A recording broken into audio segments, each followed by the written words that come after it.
जब मुंबई का हत्यारा 26/11 आतंकी हमले का सबसे बड़ा साजिशकर्ता माना जाने वाला और 160 लोगों से अधिक निर्दोषों के गुनहगार को उसके गिरेबान पर उसकी गर्दन पकड़कर उसे 7 समंदर पार भारत के अंदर घसीटकर न्याय के पथ पर और न्याय की दहलीज पर लाने का काम आज किया जा रहा है। तहव्वुर राणा का जो एक्सट्रेडिशन है, इसका जो प्रत्यर्पण है, यह कोई आम एक्सट्रेडिशन या आम प्रत्यर्पण नहीं है। यह नए भारत के संकल्प का प्रतिबिंब है जिसे 2019 में प्रधानमंत्री नरेंद्र मोदी जी ने परिभाषित करते हुए कहा था कि अगर कोई भारत की एकता, अखंडता, सुरक्षा, अस्मिता या किसी भी निर्दोष भारतवासी पर हमला करेगा और ऐसी जुर्रत करेगा तो भारत, नया भारत, ऐसे आतंकी को चाहे पाताल से ही क्यों नहीं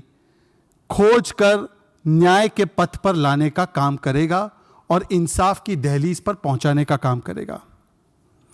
यह आज का प्रत्यर्पण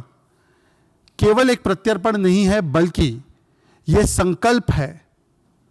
यह भारत का और नए भारत का संकल्प है कि आतंकी हमले होने पर हम मौन और मूक दर्शक बने नहीं रहेंगे, बल्कि हम मुंह तोड़ जवाब घर में घुसकर देंगे। यह उस नए भारत का प्रतिबिंब है जो पाकिस्तान द्वारा प्रायोजित इस्लामिक आतंकवाद, इस्लामिस्ट आतंकवाद के प्रति जीरो टॉलरेंस रखता है और वोट बैंक की राजनीति को राष्ट्र नीति के ऊपर हावी नहीं होने देता है, किसी भी प्रकार से उस पर समझौता नहीं होने देता है, बल्कि हमेशा हमेशा देश हित और राष्ट्र हित को सर्वोपरि रखने का यह नए भारत का संकल्प है। और यह वो नए भारत का प्रतिबिंब है जिसका ध्येय वाक्य वो बन चुका है जो हम हर 26/11 की बरसी पर देखते हैं कि India will neither forgive and India will neither forget. Bharat ना आतंकियों को कभी भूलेगा, ना भारत इन आतंकियों को कभी माफ करेगा। चाहे पाताल ही सही, हम पाताल में भी घुसकर आतंकियों की गर्दन पर हाथ रखकर उन्हें खींचकर न्याय के पथ पर लाने का दमखम रखते हैं। ये उस नए भारत के संकल्प का प्रतिबिंब है। ये भारत की आज की जो है संकल्पित एक मानसिकता है।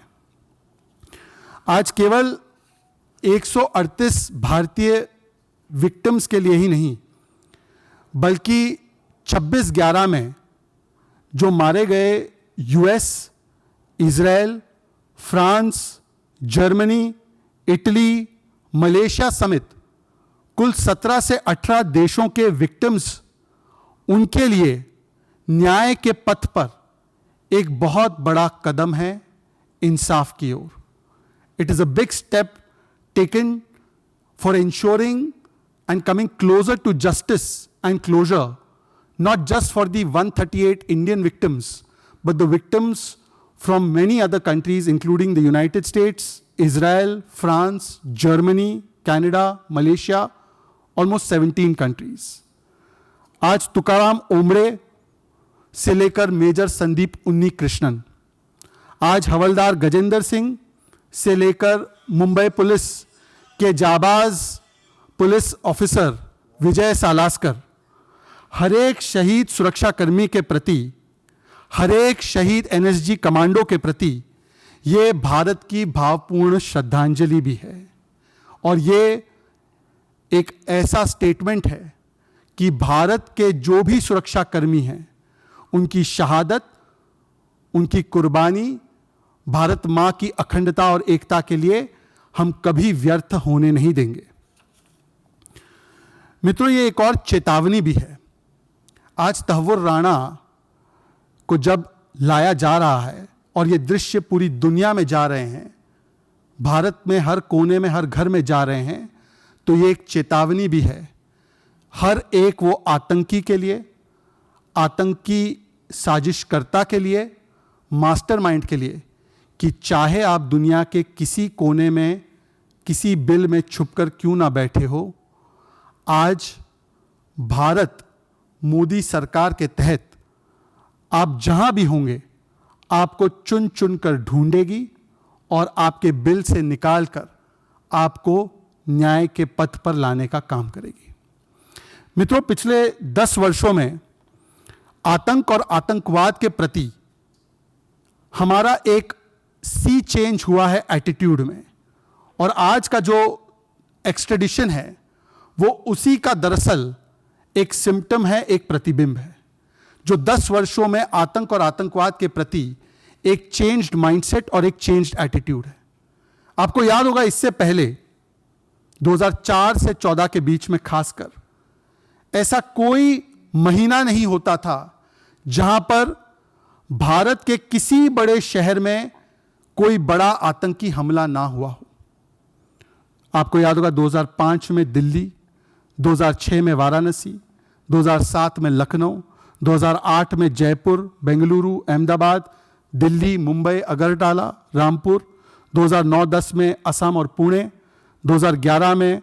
दिल्ली, 2013 में हैदराबाद, बेंगलुरु, बोधगया, अलग अलग जगहों पर और बड़े बड़े शहरों पर आतंकी हमले जैसे नॉर्मलाइज हो गए थे। और जब भी कोई आतंकी हमला होता था तो स्टैंडर्ड ऑपरेटिंग प्रोसीजर यही होता था कि भारत मूक दर्शक बना अंतर्राष्ट्रीय मंचों पर केवल और केवल अपनी दलील रखता था, रिपोर्ट रखता था, परंतु ऐसे आतंकी और ऐसे आतंकवाद को प्रायोजित और स्पॉन्सर करने वाले तमाम ताकतों पर कोई ठोस कार्रवाई नहीं हो पाती थी। उल्टा उन अंतर्राष्ट्रीय मंचों पर अक्सर उस समय के नेता और उस समय का नेतृत्व और सरकार गिड़गिड़ाते नजर आते थे, परंतु उन तमाम प्रयासों से भारत को कोई जीत आतंकवाद के खिलाफ हासिल नहीं होती थी। पर आज हम देख सकते हैं कि जहां पर हर वर्ष 700 से अधिक नागरिक मारे जाते थे प्रतिवर्ष आतंकी हमलों में, आज ऐसे बड़े आतंकी हमले हमारे बड़े शहरों में लगभग रुक चुके हैं, थम चुके हैं। पहले वोट बैंक के नाम पर आतंकवाद के प्रति एक सॉफ्ट कॉर्नर भी अपनाया जाता था और सॉफ्ट अप्रोच भी अपनाया जाता था। तराजू में तोला जाता था कि यदि आतंकवाद के प्रति कड़ा प्रहार किया गया, कड़ी कार्रवाई की गई, तो इससे कोई वोट बैंक में असर तो नहीं पड़ेगा। और उस समय तो आतंकवाद फैलाने वाले और आतंकवाद को प्रायोजित करने वाले लोगों को और आतंकवादी प्रायोजित देशों को मोस्ट फेवर्ड नेशन की तरह भी देखा जाता था। MFN, most favoured nation status दिया जाता था। आज जब आतंकी हमले, एकाध हमले अगर होते भी है, चाहे उरी में या चाहे पुलवामा में, तो आज MFN स्टेटस नहीं, मोस्ट फेवर्ड नेशन स्टेटस नहीं, बल्कि आज MTJ, मुंह तोड़ जवाब स्टेटस दिया जाता है। आज घर में घुसकर एयर स्ट्राइक भी किया जाता है, घर में घुसकर सर्जिकल स्ट्राइक भी किया जाता है, और आतंकवाद के प्रति एक जीरो टॉलरेंस का अप्रोच रखा गया है। यह है एटीट्यूडनल चेंज आतंकवाद के प्रति जो हमने पिछले 10 वर्षों में देखा है। पाकिस्तान को अंतर्राष्ट्रीय मंचों पर बेनकाब करने के बदले 2004 से 14 के बीच में आपने देखा होगा कि कई बार आतंकी हमलों को व्हाइट वॉश करके पाकिस्तान से दोष हटाकर उल्टा उन आतंकी हमलों का दोष भारत के ऊपर, भारत के लोगों के ऊपर और भारत की सुरक्षा एजेंसियों के ऊपर भी डालने का कुत्सित प्रयास किया गया था 2004 से 14 के बीच। चाहे वो समझौता ब्लास्ट हो या चाहे मुंबई का आतंकी हमला ही क्यों ना हो, जिसे कहा गया कि ये आरएसएस की साजिश है। बताइए, जिसमें कसाब और वो तुकाराम ओमड़े जी की शहादत की वजह से जिंदा पकड़ा गया और साबित हुआ कि इस पूरे के पूरे आतंकी हमले के पीछे पाकिस्तान का हाथ है, पाकिस्तान और आईएसआई का इसमें रोल है। और पाकिस्तान को बेनकाब करने के बदले उस समय कांग्रेस के वरिष्ठ नेता अगर पार्टी नहीं कर रहे थे, अगर लेट नाइट तक पार्टी उनकी नहीं चल रही थी, तो उनका दूसरा काम केवल यह था कि कैसे पाकिस्तान के इस इस्लामिस्ट टेरर पर लीपापोती की जाए और क्लीन चिट दिया जाए। यहां तक कि हिंदू टेरर और संघ टेरर और आरएसएस टेरर का एक फेक नैरेटिव जड़ने का भी काम कांग्रेस के उस समय के वरिष्ठ नेताओं ने किया। और आज भी उनके नेता उसी प्रकार से लगे हुए हैं। जब तहव्वुर राणा का एक्सट्रेडिशन हो रहा है, वैसे तो 10 साल इन्होंने कुछ किया नहीं, आज उसका स्वागत करने के बदले आज भी राष्ट्रीय सुरक्षा और राष्ट्र नीति की इतनी बड़ी जीत पर वोट बैंक की राजनीति की जा रही है। कांग्रेस के एक नेता जो उनके एलओपी रह चुके हैं, विजय वड़त्तीवार, उनका एक बयान आया था, शर्मसार करने वाला बयान था कि शहीद हेमंत करकरे जी को कसाब और पाकिस्तानी आतंकियों ने नहीं, बल्कि उन्हें पुलिस वालों ने ही मारा था। यह उनका कोट अनकोट स्टेटेड बयान है। और यह कांग्रेस के leader of opposition, Mahavikas Aghadi के लीडर ऑफ ऑपोजिशन का अधिकृत बयान था, जिसका ना कांग्रेस ने खंडन किया ना उससे किनारा किया। जब 26/11 हुआ था तो आपको याद होगा, और आज भी मैं कई टीवी चैनल्स पर देख रहा था, एक इंटरव्यू किया गया था जो उस समय हमारे एयरफोर्स के चीफ थे, श्रीमान फली मेजर। और श्रीमान फली मेजर ने बताया कि किस प्रकार से उन्होंने उस समय की सरकार, उस समय के नेतृत्व से कहा कि अब इस आतंकी हमले का हमें मुंह तोड़ जवाब देना चाहिए। इसका मतलब कि आज जो हम सर्जिकल स्ट्राइक या बालाकोट एयर स्ट्राइक देखते हैं, उसकी क्षमता करने की क्षमता भारत की सेना, भारत की वायुसेना, भारत की सुरक्षा बलों में तब भी थी, परंतु राजनीतिक इच्छा शक्ति न होने के कारण फली मेजर साहब को, एयरफोर्स को रोका गया और कहा गया कि इस पर हमला करने से, इन कैंपों पर हमला करने से फायदा राजनीतिक रूप से किसी और को चला जाएगा, और इसीलिए यह राजनीतिक फायदा किसी को ना पहुंचे और हमारे वोट बैंक में नुकसान या सेंधमारी ना हो, इसीलिए 26/11 के बाद जो निर्णायक कार्रवाई करनी चाहिए थी, उससे भारत के सेना और सुरक्षा बलों को रोका गया। और यह फली मेजर ने भी कही है, और इसी बात की पुष्टि बराक ओबामा साहब की किताब में भी और कांग्रेस के एक वरिष्ठ सांसद के किताब में भी की गई है कि किस प्रकार से उस समय के नेतृत्व को वोट बैंक के चलते सोनिया गांधी जी और उस समय गांधी परिवार जो एनएसी चलाता था, मतलब कि वही सुपर प्राइम मिनिस्टर था एक तरह से, उन्होंने ओवररूल कर दिया किसी भी प्रकार की ठोस कार्रवाई करने से। अंतर्राष्ट्रीय मंचों पर ग्लोबल डिप्लोमेसी के माध्यम से जिस प्रकार से आज अनेकों देशों से लगभग 17 से 18 ऐसे फ्यूजिटिव्स को वापस लाने का काम भारत की सरकार, मोदी सरकार ने पिछले कुछ वर्षों में किया है, चाहे वो यूएई से हो, चाहे वो थाईलैंड से हो, अनेकों देशों से हो, चाहे वो यूनाइटेड स्टेट्स से हो। यह भारत की कूटनीतिक जीत का भी, भारत के बढ़ते हुए डिप्लोमेटिक स्टैचर का भी, भारत के ग्रोइंग पॉलिटिकल ग्लोबल इन्फ्लुएंस का भी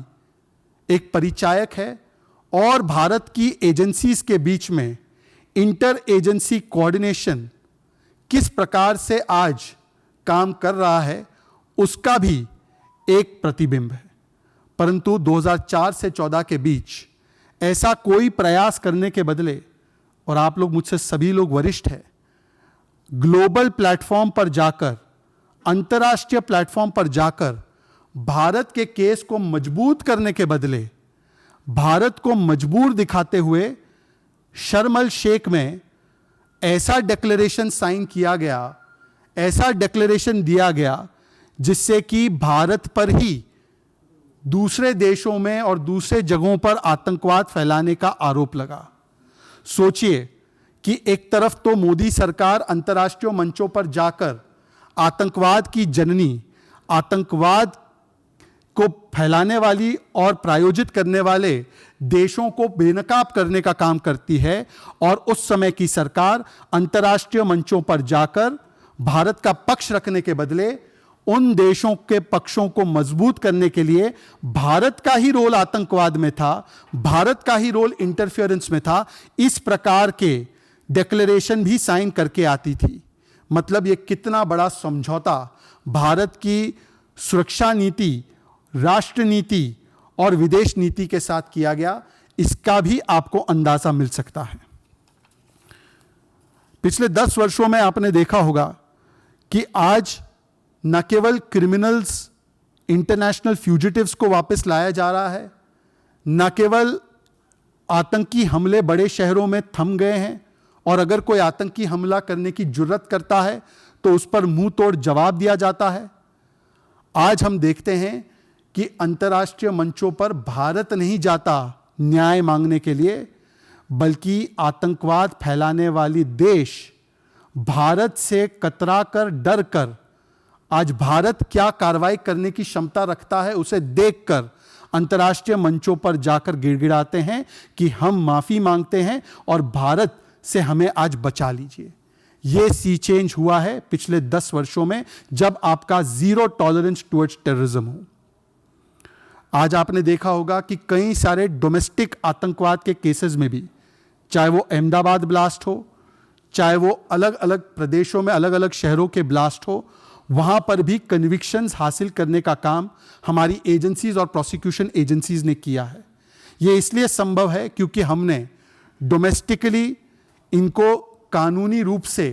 ताकत भी दी है और इन एजेंसीज को फ्री हैंड भी दिया है कि बिना वोट बैंक के कंसिडरेशंस के जो भी आतंकवाद में लिप्त है, जो भी संगठन आतंकवाद के लिए जिम्मेदार है, उनको प्रोसिक्यूट किया जाए और उनको न्याय तक लाया जाए, उनको सजा दिलवाई जाए। परंतु हमने देखा है कि कुछ राजनीतिक दल ऐसे भी रहे हैं जिन्होंने उत्तर प्रदेश में सत्ता चलाते वक्त कुछ आतंकियों को इसलिए छोड़ा था क्योंकि वो एक मजहब से थे। ऐसे आतंकी जो रामपुर ब्लास्ट में, वाराणसी ब्लास्ट में, संकट मोचन के ब्लास्ट में शामिल थे और आगे जाकर कन्विक्ट भी हुए थे, ऐसे आतंकियों को एक पार्टी ने इसलिए छोड़ने का प्रयास किया क्योंकि वो एक मजहब से ताल्लुक रखते थे, जिस पर स्वयं इलाहाबाद हाईकोर्ट ने टिप्पणी करते हुए कहा था कि आज आपने इन आतंकियों को छोड़ा है तो कल क्या आप इन आतंकियों को पद्मश्री देंगे। इस प्रकार की भी वोट बैंक की राजनीति राष्ट्रीय नीति और राष्ट्रीय सुरक्षा पर की गई है। मित्रों, आज आतंकवाद का एक और स्वरूप नक्सलिज्म, इस पर भी करारा प्रहार किया गया है। जो नक्सलिज्म नंबर 1 थ्रेट माना जाता था मनमोहन सिंह जी सरकार के द्वारा, आज ऐसे नक्सलिज्म जो 2013 में 126 डिस्ट्रिक्ट्स में फैला हुआ था, आज सिकुड़कर नक्सलवाद का प्रभाव मात्र 6 डिस्ट्रिक्ट्स में बाकी है। मात्र 6 डिस्ट्रिक्ट्स में आज नक्सलिज्म अपने प्रभाव को दिखा पा रहा है और 2026 आते आते, जैसे गृह मंत्री जी ने बताया है, देश नक्सल मुक्त और नक्सलवाद मुक्त भी कर दिया जाएगा। मतलब कि एक और करारा प्रहार किस प्रकार से आतंकवाद पर किया गया है पिछले 10 वर्षों में, उसका जीता जागता प्रमाण आप देख सकते हैं।